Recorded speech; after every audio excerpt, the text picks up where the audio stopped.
Welcome to the only place where real, raw, and vulnerable conversations happen with IFBB Bikini Pros to give you an inside look at their struggles, strategies, mindset, passions, and all of life beyond the stage.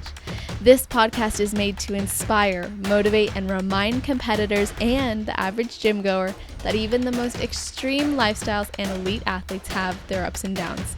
Thank you so much for tuning in today. I'm your host, Celeste Rains-Turk, and now it's time for the Confessions of a Bikini Pro podcast.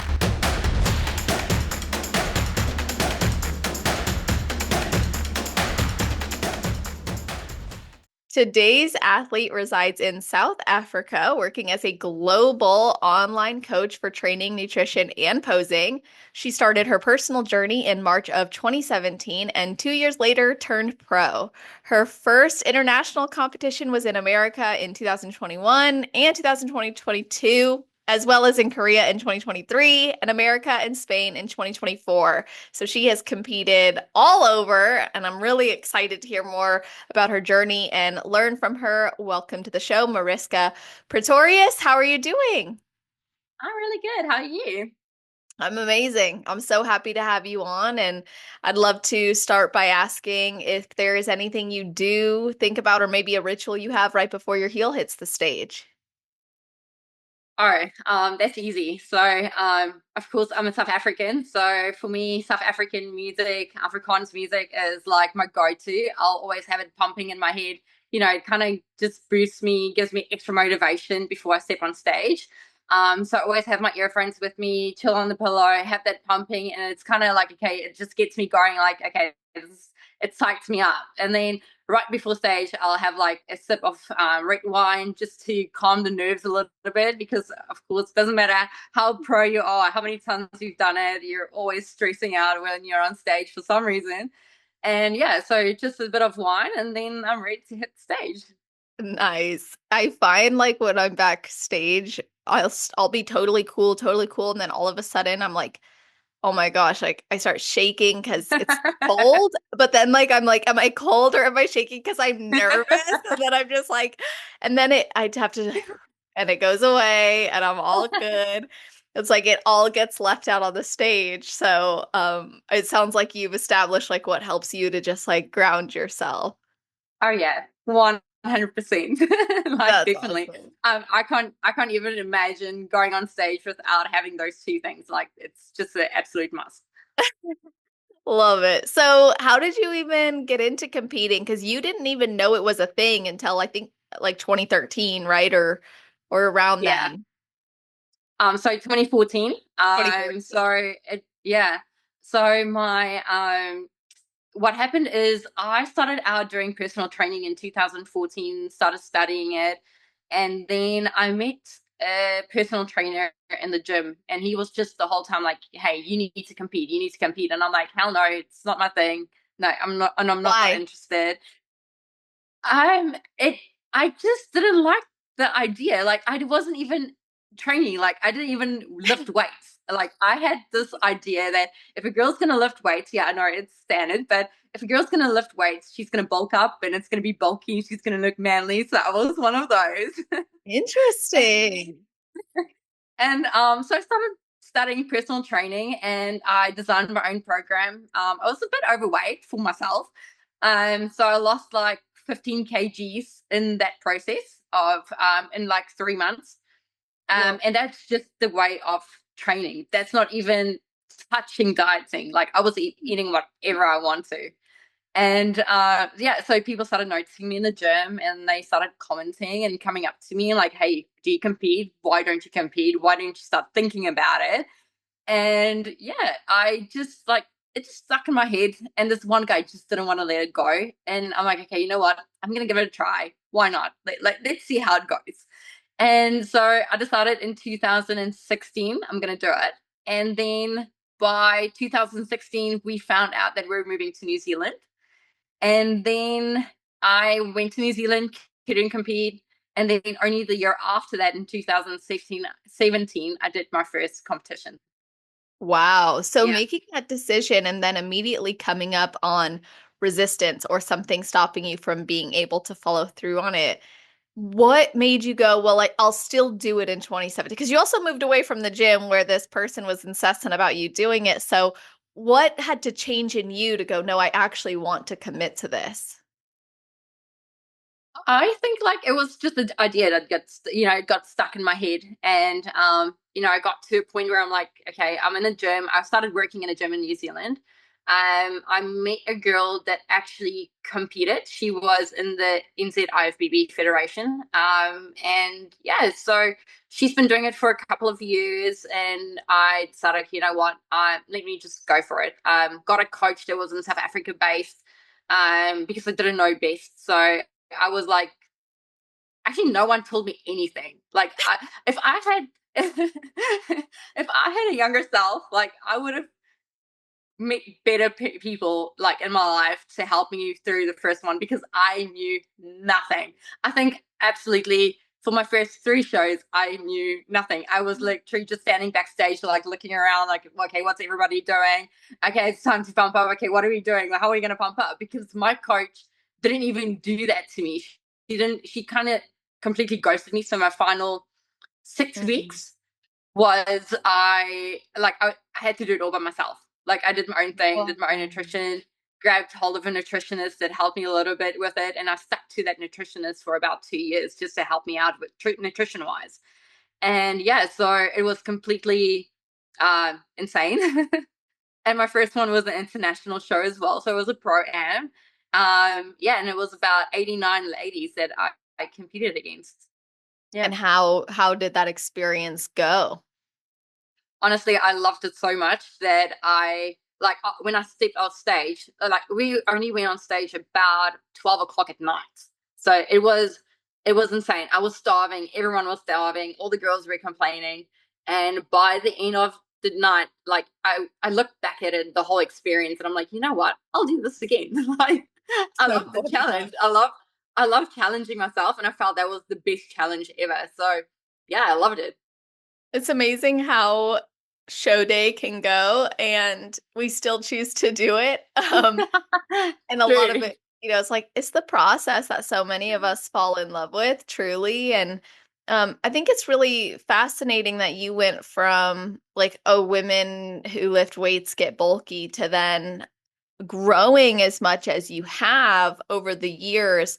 So I'm curious, like, was competing something that appealed to your strengths or something that was already within character for you, or was competing like totally out of character and it brought out some of these things like discipline or organization, routine? For me, it was more about I was in it. It was okay. So I grew up doing sports. I was very athletic since I was 5 years old. Started doing cross country athletics at 5. Got my provincial colors at the age of 8. Got my South African colors at the age of 15, 16. I played hockey, I played netball, so I was very competitive. It runs in my family. My dad's very competitive as well. So, yeah, he pushed me a lot. And when I just felt like I'm past the stage of actually having to play hockey, running, and when I did that, I'm like, okay, you know what? Here's my next challenge. Here's my next sport that I get to do, and I actually loved it. Like I fell in love with the idea of going to the gym, working out, seeing the transformation, seeing my hard work pay off. Like that was just insane. So that just motivated me to just keep going. Well, I think that seeing that process unfold and actually your discipline manifest physically is so rewarding and it does motivate you. And throughout your journey, it wasn't until like 2019 that you really started to see bodybuilding differently and start taking improvement seasons more seriously. And then after 2021, you had changed your game plan for competing. So, what did you learn from your improvement season, like your first improvement season? And what was that like for you to see your body change now instead of getting maybe leaner and showing more lines, like you started to go the other way, but for good reason, right? Yeah. So the thing is, for This is funny. So for looking at my how I like how everything unfolded, for me it was more at first I didn't do any off season at all. Like didn't even think about it. Like I was literally how am I okay, it was so wrong. I know looking back. I'm actually ashamed to announce it on live, but so when I started doing it, I just kind of what happened is I would compete. Like I'll decide, hey, you know what? I'm ready to compete. And then I'll jump on the wagon, start 8 weeks out, I start competing. And then after 8 weeks, I do my show. And then I'm like, okay, now I'm off season again. And then I eat whatever I want. I train however I want.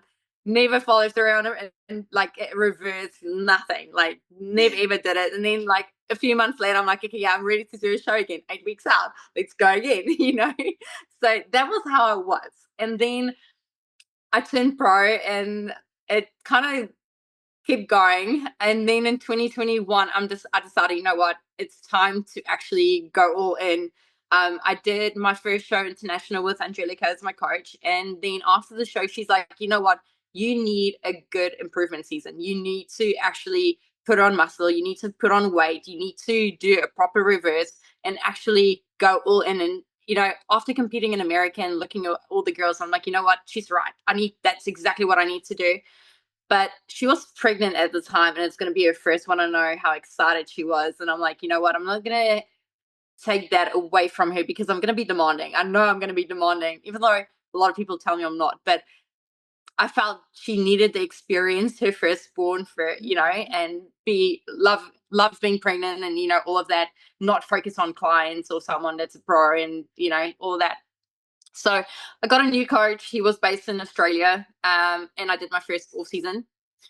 And going into that off season, oh my gosh, I got to a stage where it mentally started challenging me. Where I'm like, you know what, I can't do this anymore. Like this is a lot of food. Can we kind of just like slow down? Like, Was it the I food can't eat amount? Like, was it the amount of food you were eating that made you feel that way, or was it like seeing the weight go up as well? Like, at first it was all the food. Like okay. I was eating over a kg of rice a day.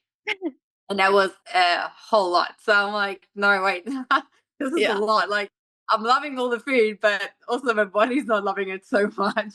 And but yeah, I started picking up strength and all of that, and then I never gained a lot. So then I joined. So 2 years went by. I improved a lot, like got a lot of size. It wasn't as challenging, but then I signed up with Neil with Cash. Oh my gosh, now that was challenging. That was like next level where I got to a stage where I'm like, you know what? I'm mentally, this is really, I'm struggling. Like this weight problem is, I'm not used to this. Like I haven't weighed this much since 2014. Like, I kind of need to start doing something about this weight. And he's like, no, no, no, no. And I'm like, okay, can we just maintain for a week? Like, just a week. Just give me a break. Like, let my Yeah. mentality just sink in and I can kind of get used to this weight and then we can keep going. Because it's not just the weight, it's about the clothes are getting tighter and like you can't wear like anything proper anymore and everything tight is extra tight. So it's like, it's mentally challenging. So I'm like, please, can we stop? And then he's like, okay, we'll stop for a while. We'll maintain. And then we maintain for a week, and he's like, okay, let's go again. And I'm like, oh, okay, let's go. And Well, it then two takes a weeks lot. go by, Oh, go ahead. Go ahead. and I'm like 2 weeks will go by, and I'm like, okay, can we maintain just a week again? Like, please, I just need this break. And that's exactly how it went. So stage three, he's like, okay, you know what? Let's start cutting.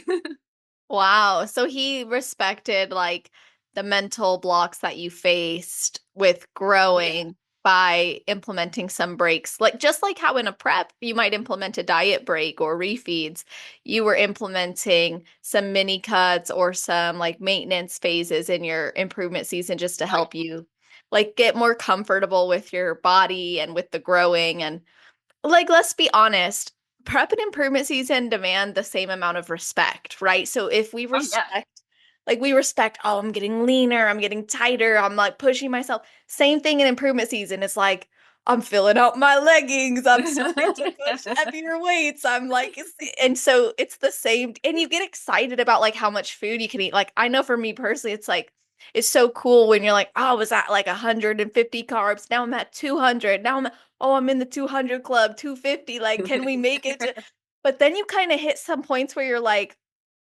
hold on. And like Yeah. I need just like how like in prep right now, I'm like, hold on. Like I'm not holding on because we've got to keep pushing, but I'm like, I'm so light right now. And but there's been times in improvement season where I was like, I'm so heavy right now. And it's Yeah, just exactly. is part of the game. And so it sounds like you learn to really adapt to that demand of an improvement season for your growth and development. What was the impact of actually taking that time off and focusing on growth?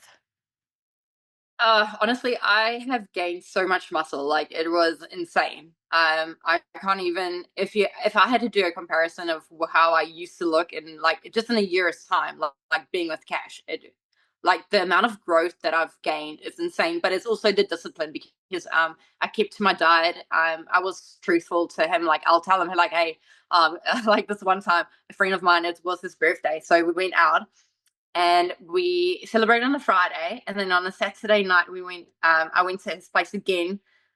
We had burgers again, and then on Sunday we went out and we had pizza and like a cider and everything. And so I told Cash on Monday, I'm like, I sent my chicken, and I'm like, okay, this is what we did. And he's like, okay, I'm glad you had fun, but let's time to get back on track. Like this is unacceptable. I'm glad you had fun, but yeah, it's time to get back going. So he kept me accountable, which I loved.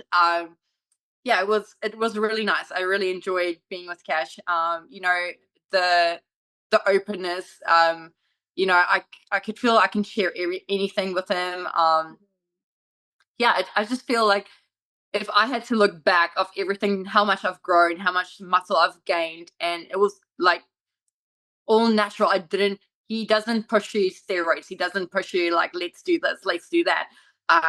It's natural all the freaking way, and Wow. Are you yeah. still natural? Do you mind me asking? So the only thing I will use is clean to help me cut my body Okay. fats. So Yeah, you didn't use anything in your growing season, nothing.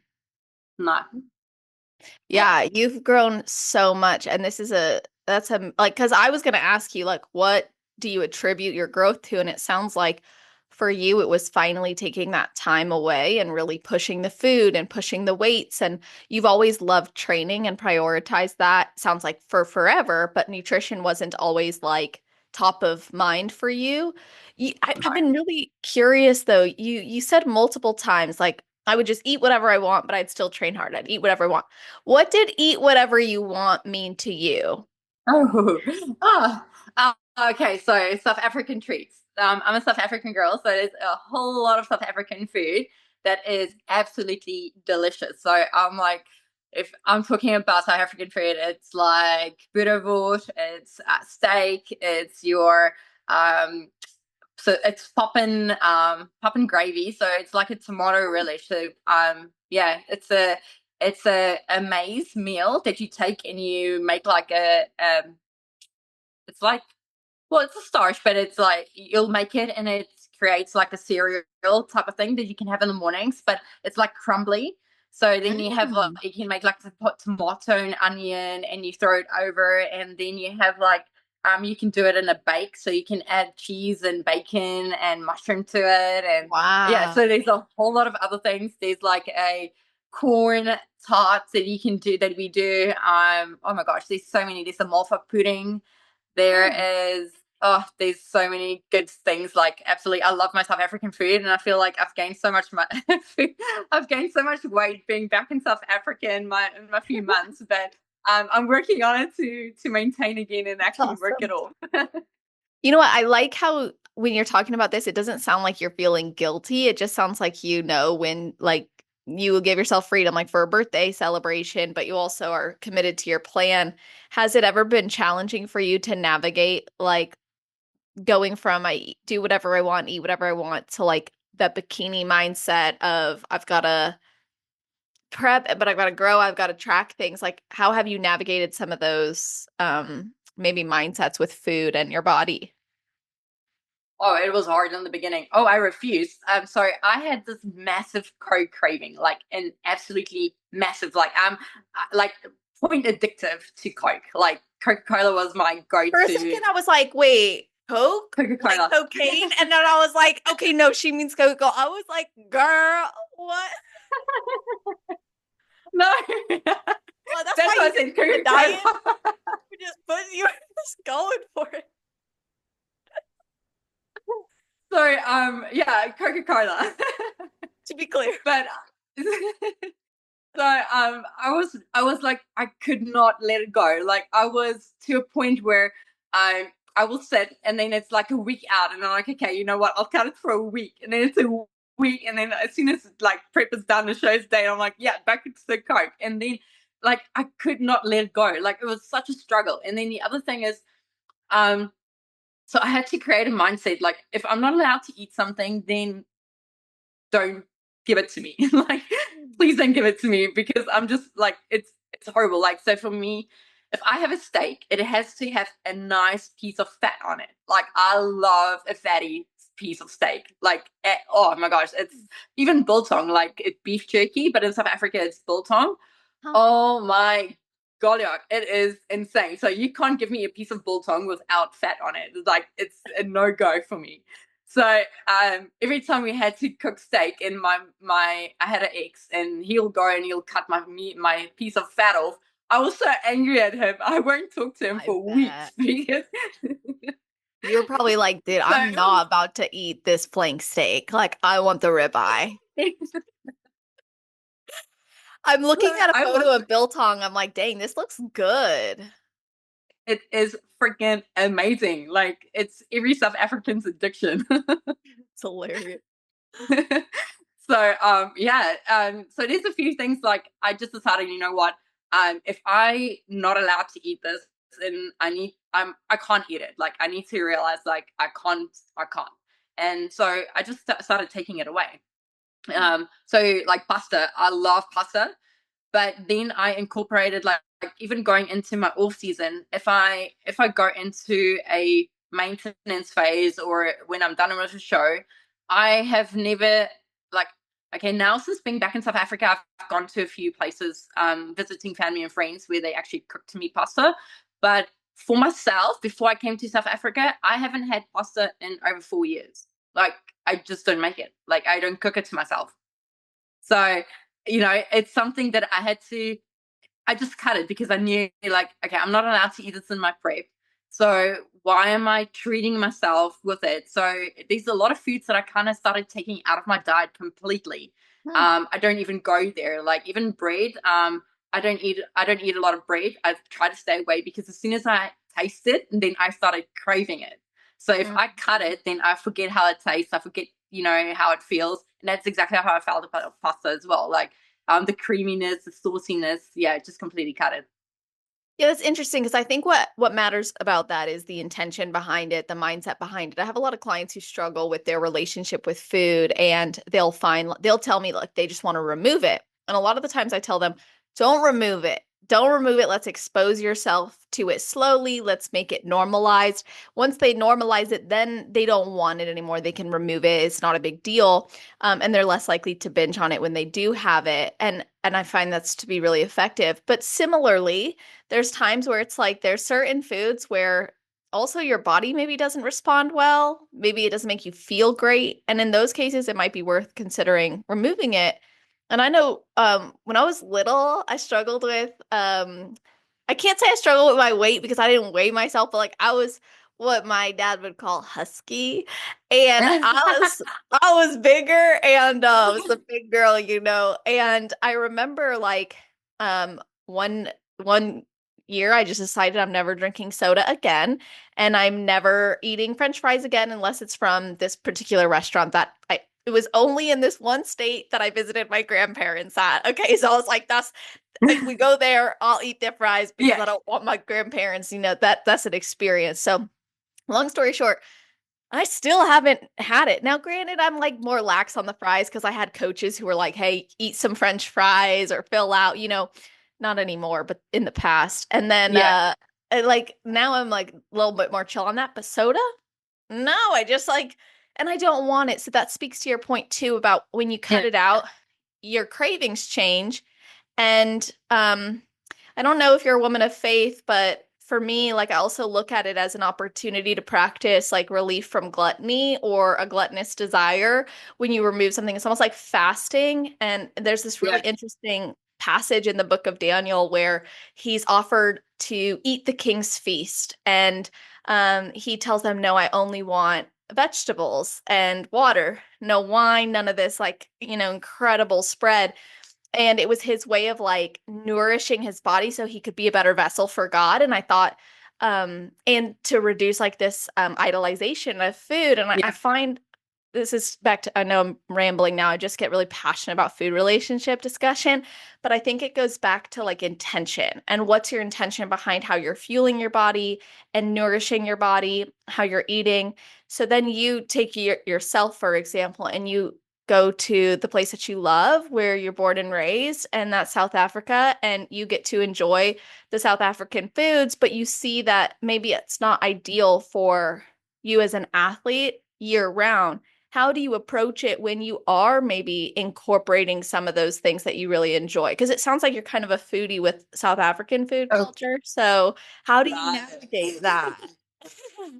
So, for me, it was quite easy. So in New Zealand, um, the food, I just didn't like the food. Like it just tasted completely different. Hmm. So even though you made something, it just didn't taste the same. I remember going to New Zealand in my first year, I could not eat red meat. I refused to eat red meat because it just tasted horrible, like Huh. absolutely horrible. Yeah, honestly, it was not great.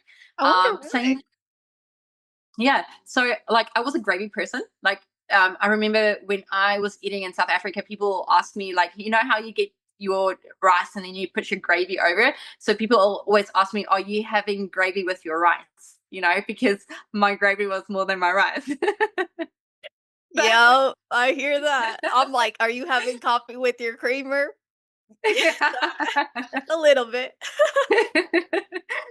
so when I got to New Zealand, their gravy powder is very watery. Like it's not as creamy as South Africa. It's not as thick as South Africa. So it just didn't taste great. Same with French fries. Like I hated French fries. I could not eat French fries in New Zealand. Refused. Absolutely refused. So there's only two places in in New Zealand that I would eat French fries, and the one was Reburger, and the other one was going into a place there is in Auckland, Wahlberg's Burger. Oh my gosh! So Wahlburger, I think Yeah, the Wahlberg's. Yeah, yeah, yeah, Wahlberg. Yeah, Whataburger? yeah, yeah, Whataburger. yeah, Yeah, I think that's what it is. yeah. So that's the only two places where I actually have French fries. It's the only two places that actually great. The rest of like I don't just it just didn't taste great. So I was completely put off French fries. Even till date, I don't eat French fries. In South Africa, there's one place that I know absolutely makes the best ones. So I feel like every time I had French fries, I was so disappointed. Like man, did I just waste my calories on these French fries and it doesn't even taste amazing? So I'm a person like if I eat something, I didn't like it, I won't go back to the place where I bought it. Like there's no way you've completely lost my trust. Like I just don't go back. I won't waste my money in that way. Won't waste my calories and I won't waste my I money. know it's like the calories. Like, sorry, not spending them on you anymore. So yeah, and it just got to a stage like sushi. I love sushi in South Africa, absolutely love sushi. Got to New Zealand, hated it. Like could not get a place where I could actually find decent sushi. So I just stopped eating sushi in New Zealand. Like I got disappointed and I got over the point of being disappointed every time I tried it. I'm like, I'm wasting my money. I'm not enjoying it. Why am I buying it? Why am I still trying? And then I just completely cut it. French fries, same thing. Completely cut it. Only two places that I'm like, okay, I know it's going to be good. Doesn't matter what, when you go, where you go, it's always going to be great. Um, but yeah, it's just those small touches. Like, as you keep going, as you keep prepping, there's a few things that you just decide, I'm going to cut it. I don't feel like it anymore. It's just not my thing. I'll rather spend those calories on something else that I actually enjoy. So And I true. actually enjoyed making my own food. Well, I was going I'm to a ask cook. if you've Like, I ever love made, cooking. do you make like prep versions of these foods that you really like? Oh yeah, I do. That's I awesome. Tell us incorporate your it. secrets. Like what is your cooking like approach? So I love, so for me, South Africa is all about curries. We have a Durban lamb curry. So I incorporate like a masala, which is a natural herb. I do like a curry powder. So most of Mm. my food have those things incorporated into it.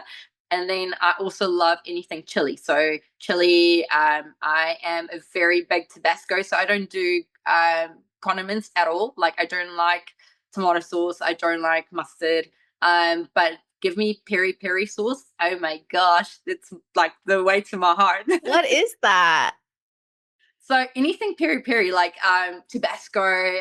There's a few American things. I can't Oh, even remember all the because oh, Louisiana is a really good one. I love okay. Louisiana. Which one? There's another one that I really like in America. Damn, I can't remember. But yeah, I'm always on the shop for good peri peri sauce, like anything spicy. Like the Hmm. spicier the better. Like I just love it. So I'll always put that on my rice and my chicken. And I just like I I'll die. Like I'd rather have that for my lunch than anything else. That's so funny. I feel the same way about some of my prep foods. I'm like, I just want more of it. Like, I Yeah, just like exactly. the chicken and zucchini and rice or beef, zucchini and rice, like that kind of Oh, stuff.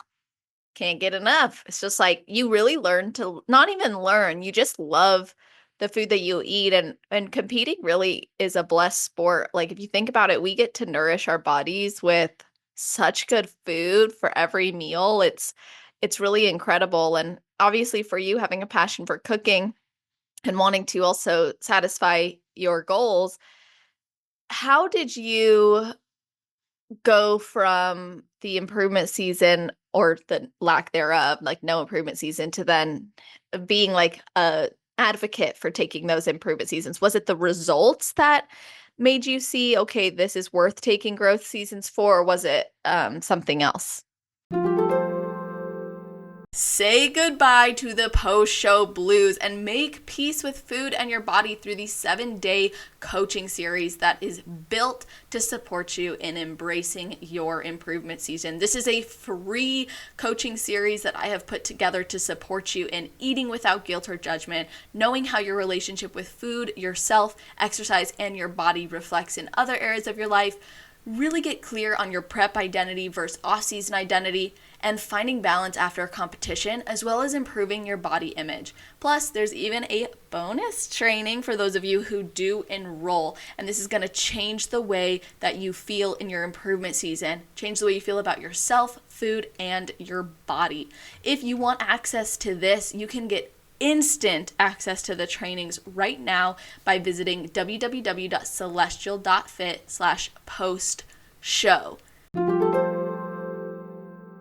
I feel like it wasn't just like the actual results. It was more the discipline around it. Having to go onto that improvement phases.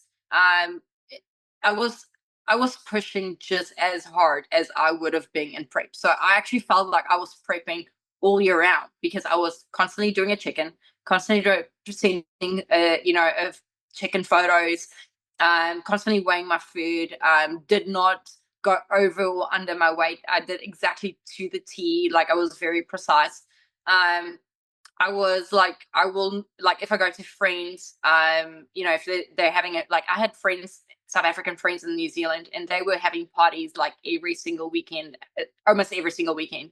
And then I'll go to their house, and they're always having the best meals. And like we had a winter in July party, and I'm like sitting there. I'm like, you know what? I'm gonna cook my own meal. So yeah, I'll bring my own meals. You guys can go, you can go ahead and eat. So I got there, have my own meals, just heat it up, and they just knew it. They just accepted it. So I had the best friends to actually accept who I was and what I do Mm. and respect that this is my decision and this is if I can come, but they need to know this is my, this is the things that I need to do. And they accepted it, which I love my friends for. And I remember the one time I went to a friend's house and we were watching rugby, and I'm like, you know what? We watched the rugby and it was finished, and it was the next rugby game that came on. And she was like, "Oh, you're gonna stay?" I'm like, "No, I can't stay. I have a meal that I need to go and eat. I didn't bring a second meal, for my final meal for the night." And she's like, "Oh, okay. So what do you eat? Like, what's your meal that you need to eat?" I'm like, "Okay, chicken and rice and greens." And she's like, "Okay, what, chicken breast?" And I'm like, "Yeah." And she's like, "What greens? Like green beans, broccoli, like asparagus. What are you eating?" And I'm like, "Yeah, everything green." And so she, like, I went out, like, I walked out of the lounge and I walked into the kitchen, and she was literally preparing my meal for me. Like, okay, what Oh, spices are you allowed to have? So she was cooking that's for me. It's just so sweet. I can go and stay with them for the night, to finish the game. So for me, it was about going all going all the way, having the discipline. Because if I didn't have the discipline in the off season, I wasn't going to have that discipline in the on season. So for me, it was that mindset switch. Going all in, going all out, going all year round. So it just created a better lifestyle for me. It created a better routine for me, better commitment. I was more enthusiastic. I loved my meals. Like I said, like I even today, like now in South Africa, if I go to people, I'm like, okay, I'm cooking my own breakfast, I'm cooking my own lunch. I'll eat with you guys for dinner, but breakfast and lunch is my thing. Like, this is what I'm gonna do. So my oatmeal in the morning with my peanut butter and cinnamon is my go-to. Like, I can't imagine a life without it. My rice and my chicken, or vegetables and chicken in the afternoon, or mince and chicken, mince and rice. Like, oh, can't imagine my day without Yeah. it. Like, that's my go-to. So at night, I'll go and I'll eat with my family, or I'll eat with my friends, and have a bit of a relaxed feed, thing going on. But yeah, if I'm traveling, I cook my own meals now traveling. So I try to stick that, even though I'm not competing this year. Like, this year, I'm just focusing on family, friends. So, but I still want to keep that discipline, keep that routine, so I don't fall out of it. I think that's a really great point is you can have a routine and still have some flexibility within that structure. Like as long as you set those intentions and you communicate, it makes all the difference. And I'm wondering for you, how has competing maybe influenced things like developing relationships or work or finances or friendships? How does it actually affect like the development of those things? So friendships, it was really hard in the beginning. But like, if I need to go back on it, it wasn't really. It's hard to say. I can't really talk about previous experiences, because in my first few years of bodybuilding, let's say up until 2022, I had an ex that was very, I don't even know how to describe him, but he was very. I wasn't allowed to have friends. I wasn't allowed to go out. The only thing I was allowed to do was to go and have a training session. So gym was my advocate. Gym was my go to, my friends, my getaway, my help. It's like, I've mentioned this before in a podcast, and like, it saved my life going into bodybuilding, because it was my get out of my world, like, get out of my head, get out of my situation at home. I was physically abused, mentally abused, financially abused with my ex. So I wasn't allowed to have people, because then I'll tell them what he's doing to me. I wasn't allowed to talk to people, because he'll go on my phone and have a look to see who am I talking to. So I can't really say in the past, like, how it affected my finances, because he was controlling my finances. I wasn't allowed to compete a lot. I was allowed to do one trip a year, and he would say which trips, and he'll control the finances and all of that. But since 2022, 2023, 2024, I took control of that. I went my own way, did my own thing. I actually did challenges. So I started doing like fitness challenges, meet South African people. Started a friendship with one of the girls that I met, and she became one of my best friends till today. Best friend. And then through her, I went to like barbecues, and from a barbecue, I'll meet more people, and then they invite me to more things. And so I develop more friendships, more relationships with people that I didn't have because I was actually completely alone in New Zealand. And then financially, it was a struggle, but I had a really good job. So I was saving up. I didn't really do a lot throughout the year. I didn't go out really. So I wasn't drinking. I wasn't smoke. Like, I don't smoke, but I wasn't drinking. So I wasn't spending it on normal things like how other people go on holidays. So I'll have a holiday when I do my trip. When if I go on if I do my trip to America to compete, it takes up all my leave that I have, and then I'll save up. I'll do extra challenges. I'll do extra things just to make more money. And because in New Zealand you didn't have any sponsorship, so you had to do everything yourself.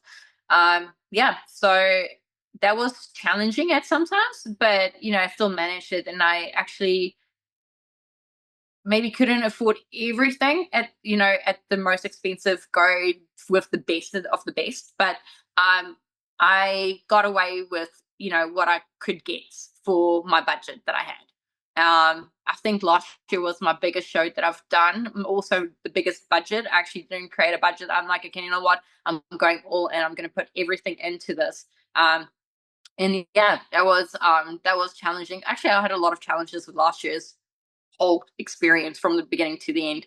But yeah, it's challenging creating friendships if your friends don't understand what you're going through, what it is that you're doing. My friends knew what I'm doing. So I know there's a lot of people like, oh, they lost their friendships because they don't understand what they're doing. They don't respect it. My friends did. My friends knew exactly what I'm doing. They respected it. They were my biggest cheerleaders. And some people will come and train with me. When I'm doing my cardio, a friend of mine will come and jump on a cardio with me, and like he'll keep me company to help me finish my cardio. So I had great friends. I made the best friends in New Zealand. And yeah, I don't think the prep would have been the same without them, because I had a work-life balance that I was, aiming for. And even though I was getting up at 3 o'clock in the mornings, I'll get up at 3, went to the gym, train to 7 o'clock, finish up for, to have a shower, finish up for work, go to work, and then I'll work till like 7 o'clock at night sometimes, maybe even 8. And then I go home, prepare meals, and eat my food, go to bed, and then I'm like next morning same routine. But I had a bit of flexibility, and if I had time for friends, I'll make that time for friends. So you need to know that you can't just cut everyone out. You need to know that you need to incorporate them into your life. You need to make time for them. You can't expect, okay, hey, I'm prepping, you can't see my friends, you can't be with them. You completely isolate yourself from friendship, from the world, because you're scared that you're going to fail, or you're going to fall back into a bad habit, or you're going to eat something you're not supposed to. Okay, well, then you're in the wrong mindset. You're not supposed to be competing in the first Mhm. place. So yeah, I just think I had a really good environment, and even for work, like work loved it. The fact that I was competing, they loved the fact that for my competing, it drove me. So I was very driven, I was very motivated, and that reflected back into my work ethic. So they loved the fact that I was competing because I was working just as hard at my work. That's awesome. I think that speaks volumes too to your character. It wasn't like, I'm going to compete and therefore everything else takes the back burner. Instead, it was like you leveled up in all areas. I want to go back to the unhealthy relationship that you got out of. How did you escape from that? Because that was a very controlling environment, a very abusive environment. How did you actually get out of it?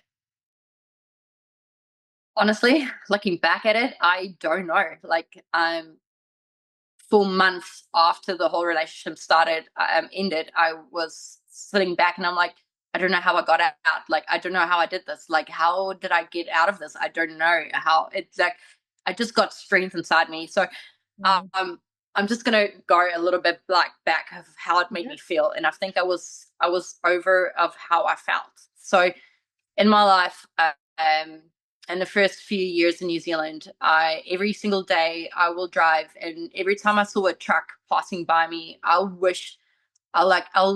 close my eyes and I'll wish inside me, can this truck please end my life? Because I don't want to live like this anymore. Like I don't want to live. Like I'm so miserable. I don't know how to get out of this misery. I'm in New Zealand. In a different country. I'm only a resident. I still need to get my citizenship. I don't have any money. My ex is controlling all the money. I'm not allowed to speak to my family. So no one knows exactly what's going on. I had to go through everything on my own, all the abuse, rushing to ERs because he abused me.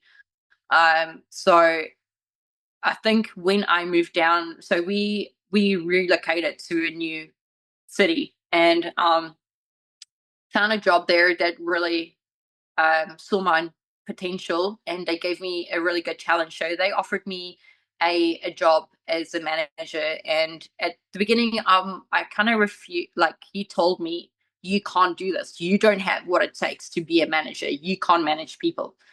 And I believed him because he was my partner. So I'm like, okay, he won't lie to me. If he tells me like, hey, you can't do this, you don't have what it takes, then he must be right. So I didn't listen to him. I listened, and then after like a month went by, and I saw this guy hit the 10th replacement, and I'm like, I'm doing whatever this guy's doing. I'm actually doing all the work. I can do this job. So I went back to them. I'm like, you know what? This guy's temporarily. Can I please have a challenge? Can I get the job? I just want to show you guys that I actually want to show myself that I can do this. And within a few weeks, like I started getting really good feedback. People told me like they know now why I'm the manager and why the place is working. The place that I worked for wasn't making money. It was always in the red. And for the first time when I took over, it started making profit. And then it was 6 months in that position when I got offered a new position where I was upgraded to even bigger manager. So I went into F&I, which is finance and insurance for dealerships, car dealerships, and yeah, I saw my potential. I think it was just the environment that I was in, and because I was upping myself, I think I was proving to myself whatever he said to me is actually not true. Like he told me, you don't have what it takes. Or when I go on stage, he'll tell me you don't deserve to be standing next to all these girls because you don't look as good as these girls. You don't have what it takes to be amongst these girls that's pro athletes.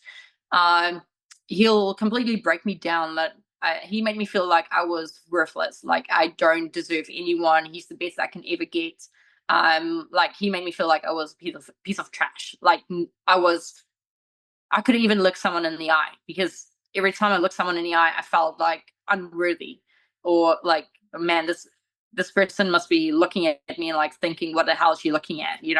So for me, I feel like when I started that new position, upping myself as a manager, I got more confidence. I got more self-respect.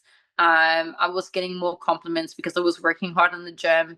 I was seeing a lot of people started noticing me, so it gave me a confidence boost. And it just got to a point where, like, he got a new job and he relocated back to where we actually stayed, and I wasn't ready to relocate. I told him like, I'm not relocating. I'm staying where I am. We will have to do long distance. So we ended up doing long distance and started fighting more and more and more.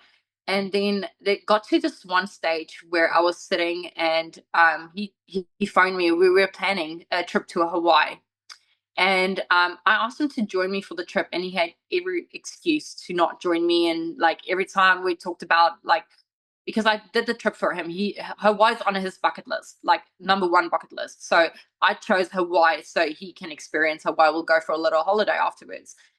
And then what happened is I was sitting and planning, and then he phoned me and he's like, okay, no, he's not going to do it. He'll rather go to South Africa on his own and visit his mom. And I'm like, okay, so am I not allowed to go to South Africa? And he's like, no, he wants to go see his mom alone. I'm doing this trip. He's going to go. When I go there, he's going to go there.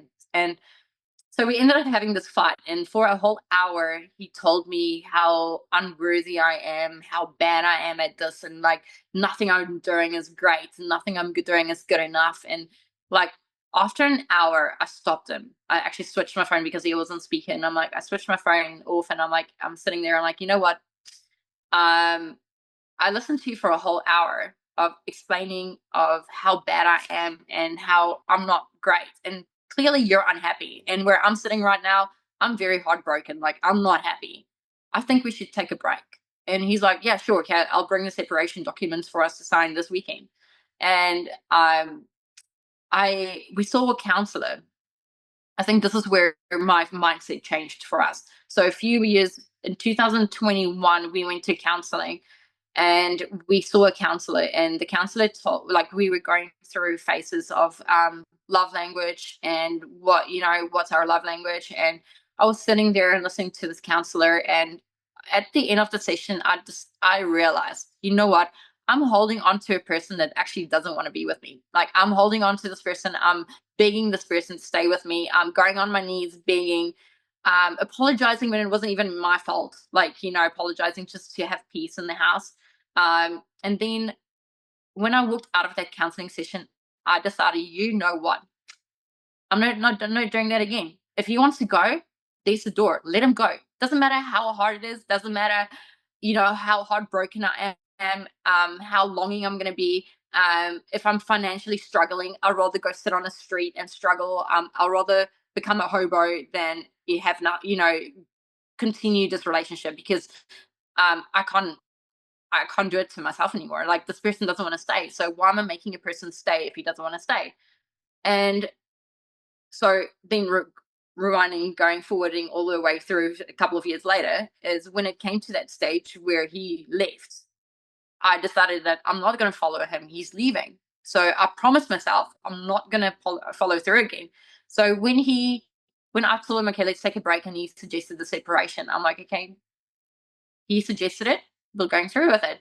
And it actually came, we signed the separation documents, because you need to be legally separated in New Zealand for 2 years before you can actually get a divorce. Oh, 2 years there, So huh? 2 years. Wow. So yeah, so we signed the documentation. It was back in September 2022. And yeah, I just stuck to it. Like, doesn't matter how hard it was, doesn't matter how heartbroken. Luckily, I had friends that I can fall back to. I had a great company that that was there for me throughout. They really went out of their way for me to actually be there. They helped me in situations where I was feeling really, really bad, or where I was heartbroken. One of the managers, like my dealer principal at MG and Aval, which I was working for, he'll come into my office when I'm sad or when I'm crying, and he'll close the door, and we'll have a private conversation, and he'll talk to me as if he's my father. Hmm. And I appreciated those friendships, because it wasn't just friendships at for with friends, but it was also work relations.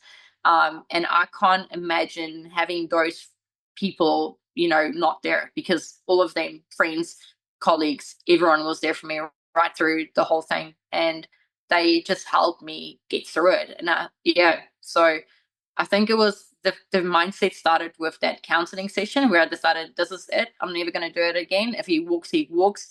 You're not begging. You're not asking. If a person wants to go, why are you making him stay? If he wants to stay, he'll come back.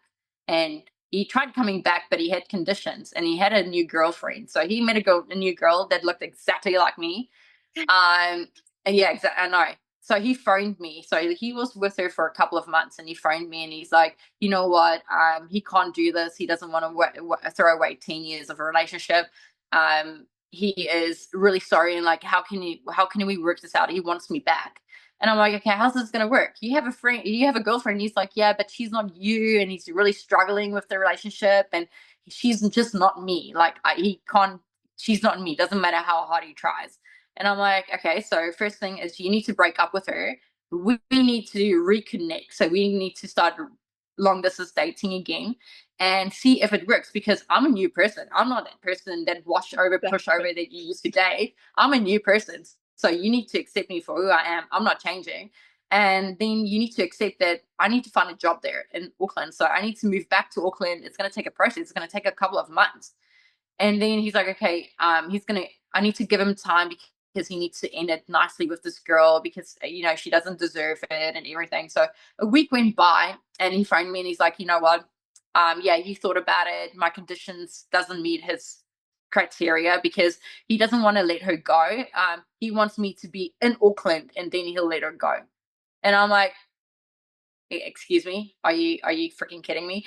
So I'm gonna do all the effort again. I'm gonna go through all the months of finding a job, quitting my job, giving a month notice, moving up to Auckland, and then I get there and then you tell me, hey, sorry, it's been a couple of months. I actually fell in love with this girl. I'm gonna stay with her. Or, hey, shit, I got her pregnant. Oops, you know? So I'm like, hell no, Mhm. sorry, that's not gonna work for me. Sorry, this is not working. And he got so vindictive. I had to get um a, I went to the police to get a affidavit against him so he can stop contacting me. Mm. Yeah. Extremely toxic and not unsurprising for that type of person. And I'm No. sad that you went through that, but also it sounds like you turned a lot of that pain into more purpose and passion, and you were able to grow as yourself as an individual and to be able to uphold those boundaries and standards is amazing.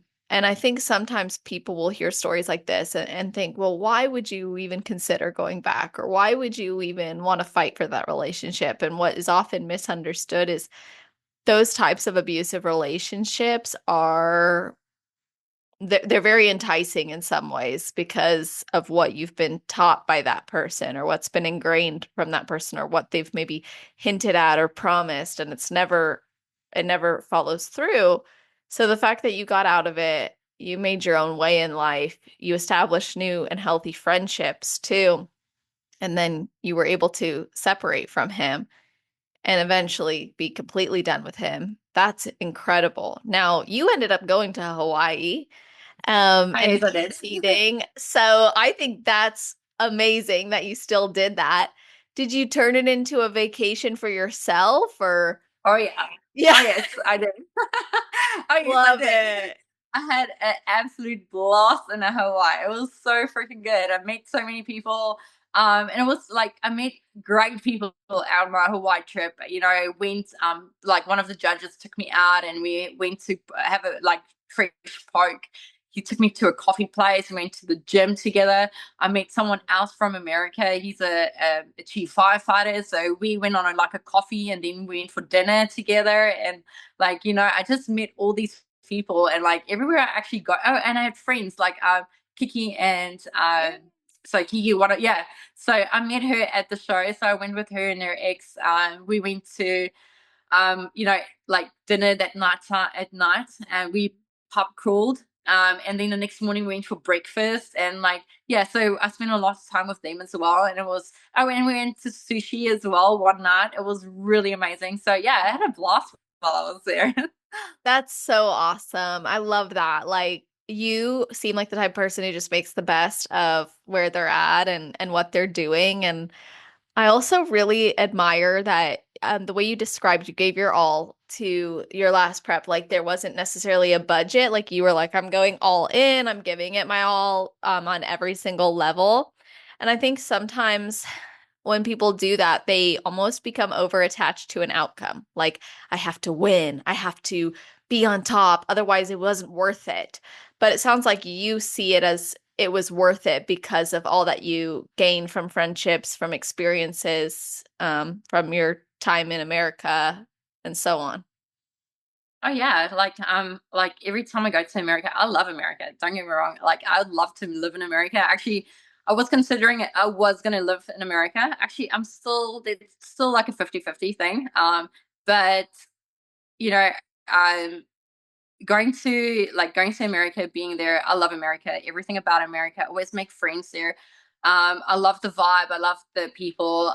You know, I'm a very people person, so I can go anywhere and make friends. Like, we were actually laughing about it because in South Africa, I went out to a bar one night. It was like a restaurant bar slash thing. But it was highly recommended. So I went there for dinner and I met this couple of people that was sitting there and like they had kids and the kids were naughty and like they had to bribe them with milkshakes, and so a conversation started where he's like, oh, please don't please don't judge. And I'm like, no, no, no, you need to do what you need to do. I understand, Mhm. and it started playing out as a joke, and then like small talk, and then one of the kids spilled milkshake over one person's top. And they're like, oh shit, what are we gonna say? And then I'm like, oh shit, it's the one person that can't happen to. Like, he's gonna be so angry. And he's like, okay, then they're gonna blame the little one on it, and it's someone else's kid. And they're like, okay, they're gonna blame it on him. And they're like, no, you can't blame our kid. He didn't do it. And he's like, yeah, but he's smaller, so he'll understand it if it's younger.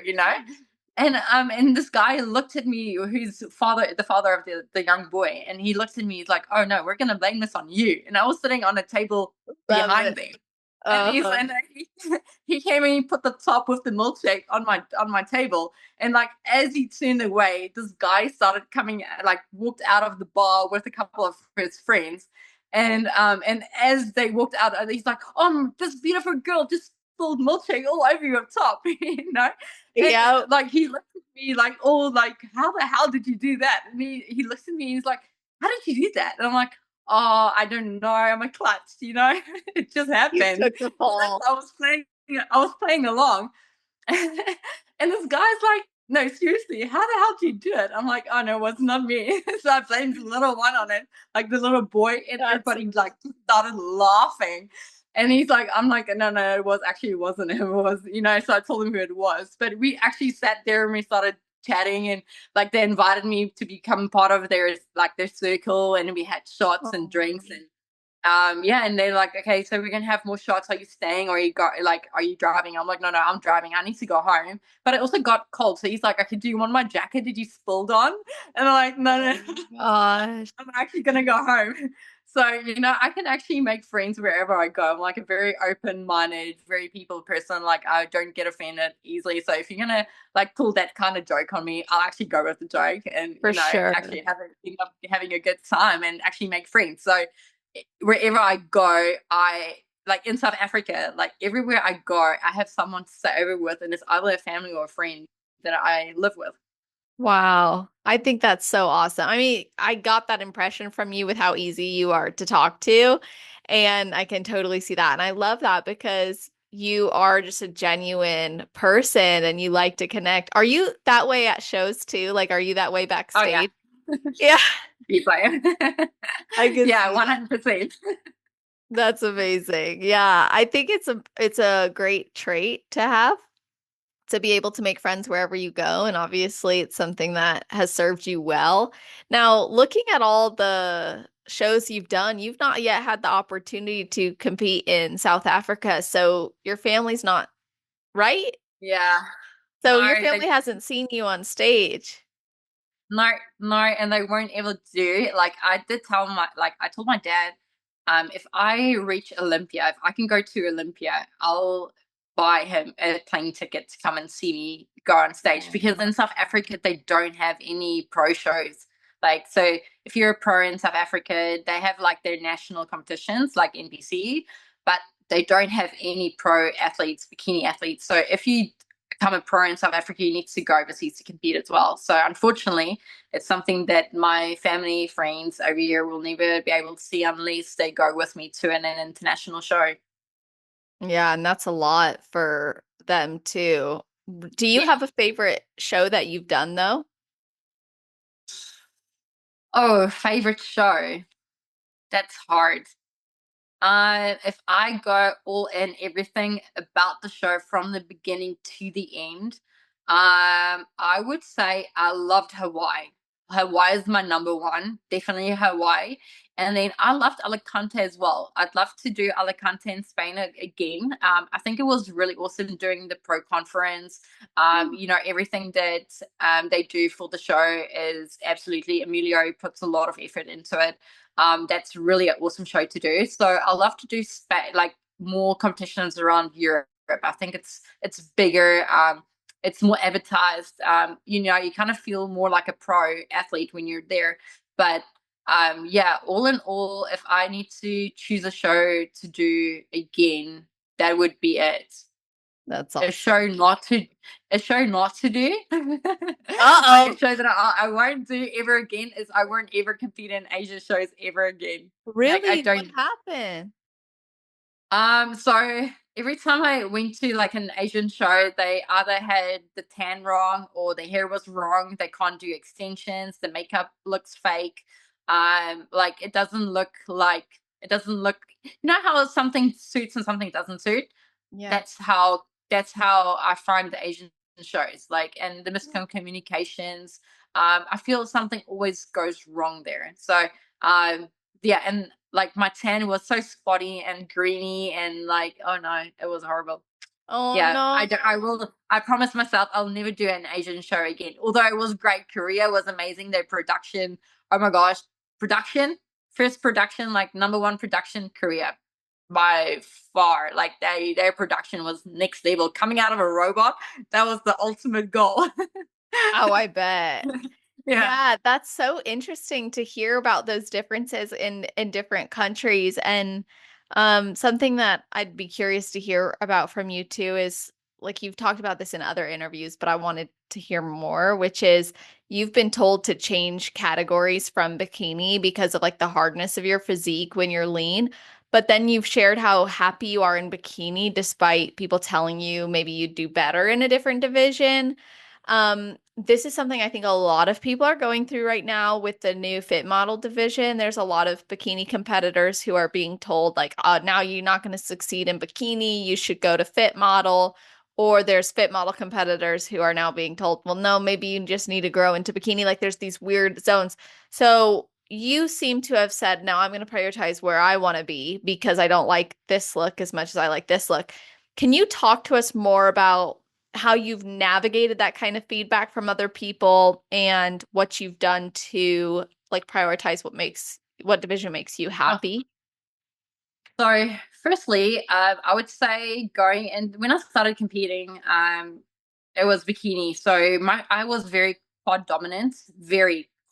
I had to completely stop training quads, like in completely. I was not allowed to touch quads at all. And yeah, biceps, triceps. I don't train my triceps. I don't train my biceps because I have very big overall biceps and triceps. It's something that I've gained through my sportiness and hockey, netball, athletics.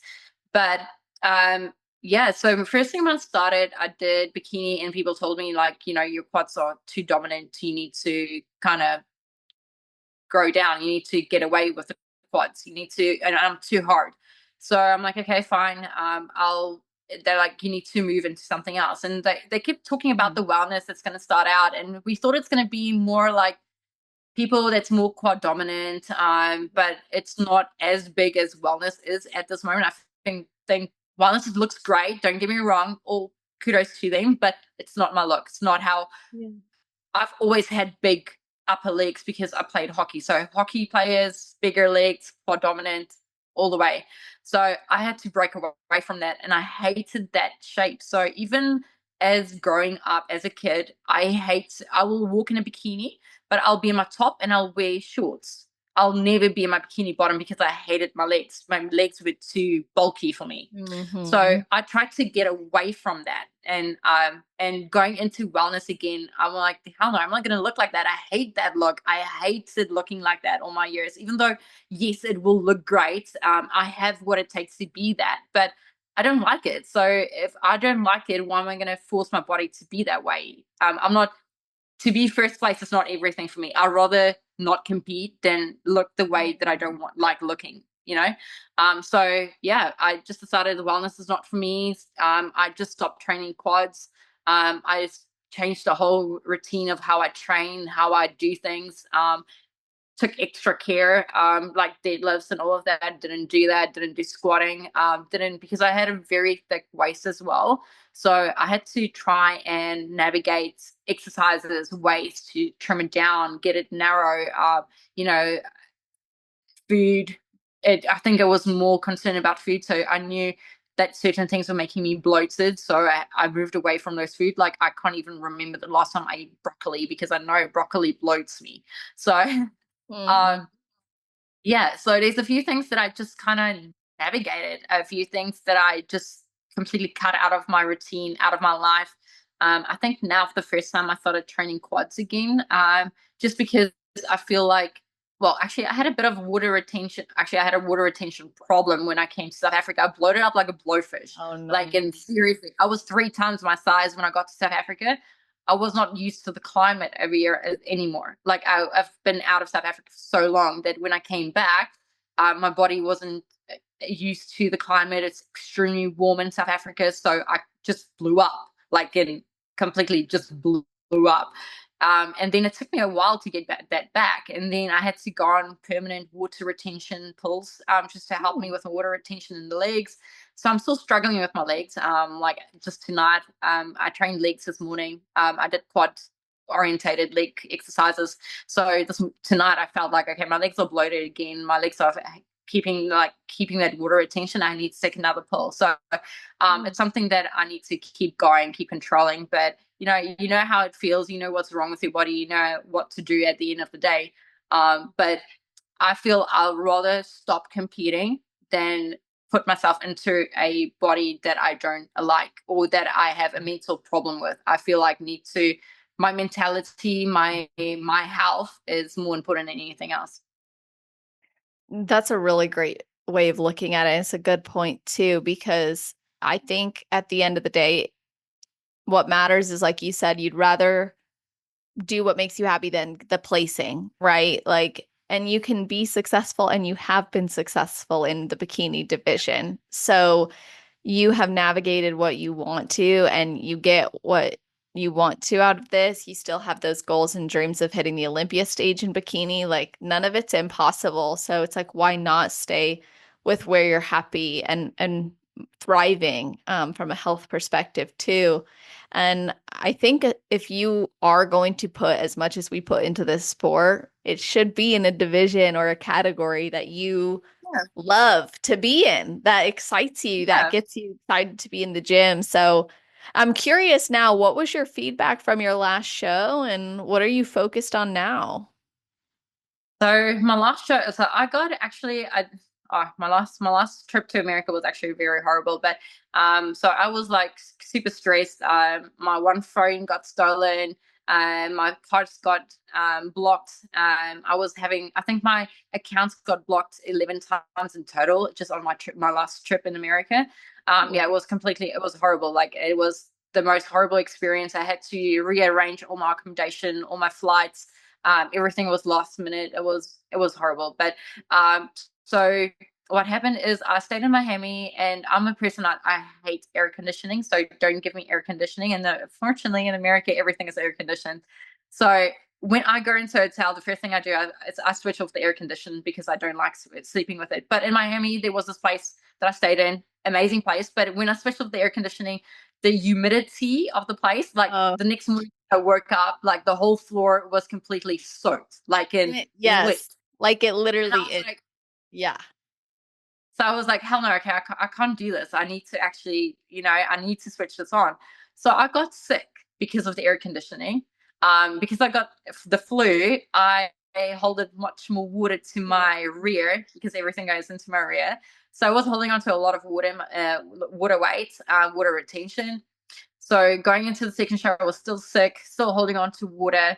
Going into the third one, even though we were like pushing really hard, maximizing cardio, I think I was like doing 2 hours of cardio, like really, really grinding. My body was just not like it wasn't happy. Like I was so stressed. Um, I know I was in my last show. I got to Paris and they did not include my like I did a whole trip like I booked a flight where everything was included, so from the one to the next place it was like a stopover. I didn't realize it was going to be like a 9 hour stopover in Paris, and then I had to climb onto a new plane. When I climbed into the new plane, like they told me that I'm not allowed to have my carry-ons and my baggage. I need to pay for it, but my card just got like blocked an hour before I had to get on the plane. It was still 2 hours before New Zealand opens up so I can phone them to unlock my cards. So I missed my flight because they refused to put my baggage on it. They told me I need to leave my baggage behind in America, in Paris. And I'm like, I'm not going to leave my bag behind. Like, I need my bag.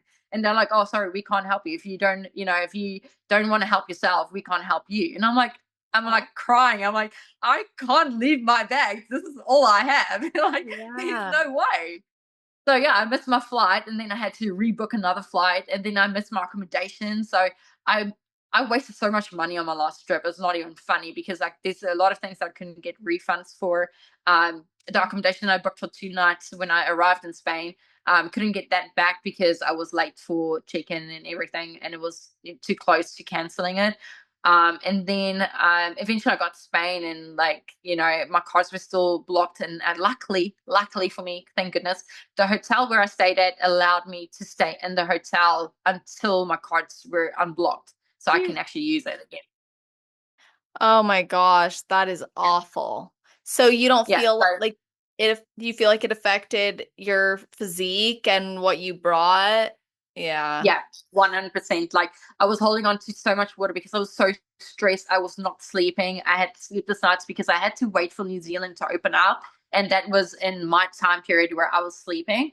Mm. So I was so stressed. I wasn't sleeping. I was even coming back to South Africa. When I came back to South Africa, I couldn't sleep here. Like, for the first month, I had problems. I'll wake up at like 3, 4 in the Oh. morning, or like 1 o'clock in the morning, and I'll be up till 4 o'clock in the morning, just lying, can't sleep, can't do anything, and then I'll fall asleep again. But it affected my whole routine, the whole trip, because I was away for a month in America.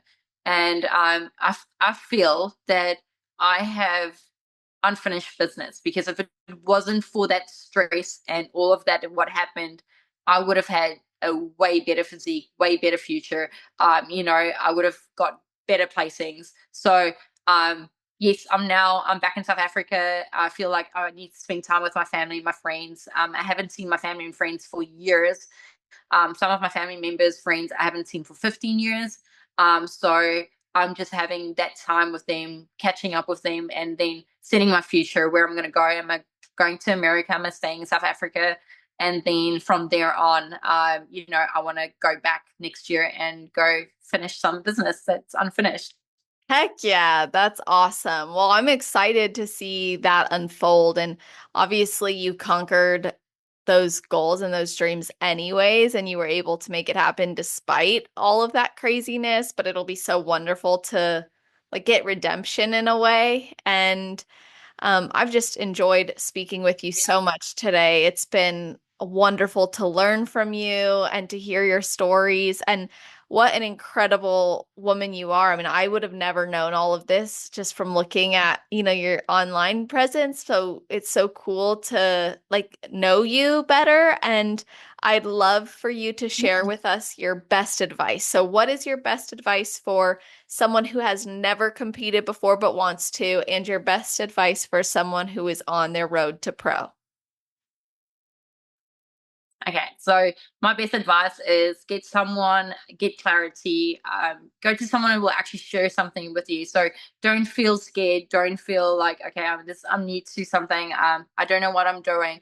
Rather go and get feedback, go and see who will help you. If people won't help you, go to someone else. Keep asking the questions. Don't be scared to ask questions, because if you don't know, then you can't give your best. And I feel like if I had that, when I started, I would have gone pro way earlier, or actually started going into improvement season way earlier. But you need to take the time. You need to be mentally prepared to go all in. If you're not all in, unfortunately, then the sport is not for you, and you won't be able to be a pro and be successful pro, because that is what it takes. You need to fully commit. You need to be driven. You need to realize that, yes, you will have to get up at 3 o'clock in the morning if you want to go and train. So, find someone that is truly there for you. Surround yourself with friends that actually understands. If they don't understand, then you're not on the right friendships, unfortunately, um, because people will have your back if it's meant to be. If you have someone that is not there, that's not supporting you, you need to get a better circle. I feel circle, friendships, vibes, everything is striving to be the best version of yourself at the end. So yeah, if I had advice, is get advice, get surrounded by a better circle, um, be all in, be completely committed, start doing improvement season, even though it's hard. Keep going, look at the changes, look at progress, look at the feedback, like go into how you looked the year before, how you're looking now, as the differences, what do you need to do to up that level? And then strive on it and just shine. Like, go out there, have your best. Um, you when you get to stage, like, that's, you've done all the work. There's nothing you can do, going into stage day. You need to enjoy yourself. Go on there, give your best shot, put out all your, all that confidence, all that hard work, and just let it shine on stage, because you need to enjoy it. Like, you have worked so hard all year round. Go out there, shine, enjoy, and have fun, because it only lasts a few seconds. Beautiful. I love that. That's like a speech, a monologue in the best way, like something that would really hype somebody up, especially if they feel any sort of limitation to compete or to continue their journey. So thank you for sharing that along with everything that we've talked about. It's been amazing and so insightful, and I'd love for people to be able to reach out to you, thank you, follow you, and potentially even work with you. So how can they do that? So they can definitely flick me a DM on my Instagram, which is Mariska Pretorius, IFBB Pro, or they can just send me an email, which is mariskaroot, at gmail.com. But I think if they can just reach me on social medias, I can give them my email address. I'm actually deciding to actually restructure everything and add my email to it, which they can just reach on my profile. But everything is on Instagram. So Instagram is the best way to go. If they want to reach out to me, more than happy. I do a lot of challenges, nutrition programs, training programs. I do posing. So yeah, I'm available for anything if anyone ever wants to do. Awesome. And we'll put that in the show notes page. So you guys, that's always on celestial.fit/podcast. If you're listening right now, it'll be at the top of the page. If you're listening in the future, scroll down to the category section, which is alphabetized. Not only will you find how to connect with us, but you're also going to see a full summary of this episode, a bulleted list of the topics we covered, and episode timestamps so you can go back, listen to your favorite part, share it with your friends, your family, your teammates, let them know what resonated with you. And of course, tag us. Let us know that you listened, what your takeaways were, what you enjoyed. Make sure you thank the athletes who come on this show so openly and vulnerably and courageously sharing their stories to inspire and give us insight as we listen. So, Mariska, thank you again for coming on. Yeah, no problem. It was absolutely amazing to talk to you tonight. I really enjoyed it.